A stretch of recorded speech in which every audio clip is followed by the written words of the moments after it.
on y va. Le président Oligui Nguema rencontre Paul Biya sous fond de l'extradition de l'activiste Ramon Kota. Les acteurs de la communication agitent un préavis de grève. L'oiseau rare fait sale comble à Entre nous bars. Voici pour les titres de ce Top Info.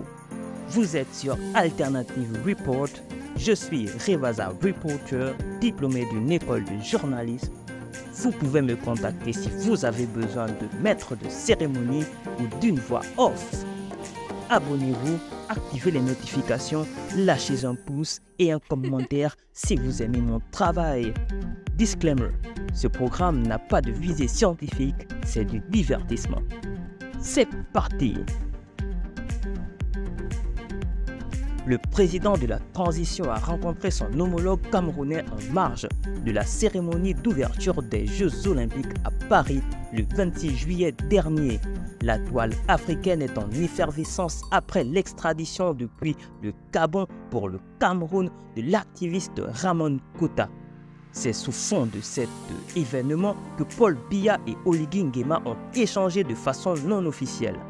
Un échange qui pousse certains à dire qu'ils ont abordé le sujet Kota.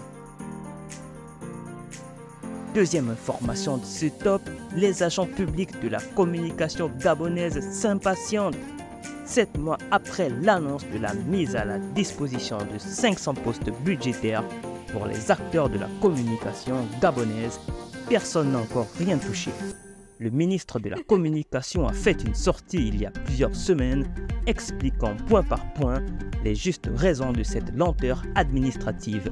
Cependant, les journalistes et leurs collègues des médias agitent un préavis de grève qui pourrait tomber cette semaine du 29 juillet 2024. Information cinéma à présent. 2 productions gabonaises diffusées à la Semaine du cinéma au Congo-Brazzaville ce 27 juillet dernier. Obalango de Jérémy Nchoua et Si loin si près de Saturnin Ayenouin sont les 2 œuvres made in Gabon diffusées il y a quelques jours à la Semaine du cinéma à Brazzaville. La Semaine du cinéma est une plateforme d'échange, de rencontres, de valorisation et de promotion du cinéma africain. L'événement est organisé chaque année. Il a mis à l'honneur les acteurs du 7e art gabonais, ceux qui, en 2024, continuent de porter le flambeau des doyens tels que Tonton Fifi. Il s'agit de l'Institut gabonais de l'image et du son, des scénaristes tels que John Francondo et Dominique Assier-Takou, des institutions et des personnes dont les cinéphiles que nous sommes attendent ardemment les productions. Enfin, pour finir ce top info, l'oiseau rare fait sale comble à Entre nous bars ce week-end pour sa prestation. Le musicien gabonais s'est produit dans un show enflammé. La ferveur de ses fans et son énergie ont fait monter la température. Ce concert a témoigné du succès de l'artiste urbain le plus coté du moment. Les médias sociaux sont en ébullition et rediffusent des séquences endiablées de cette prestation. Certains requièrent les clés du stade de l'amitié, disent-ils. Sous-entendu, il doit prévoir d'autres prestations, mais dans des lieux plus grands, correspondant à sa capacité à rassembler.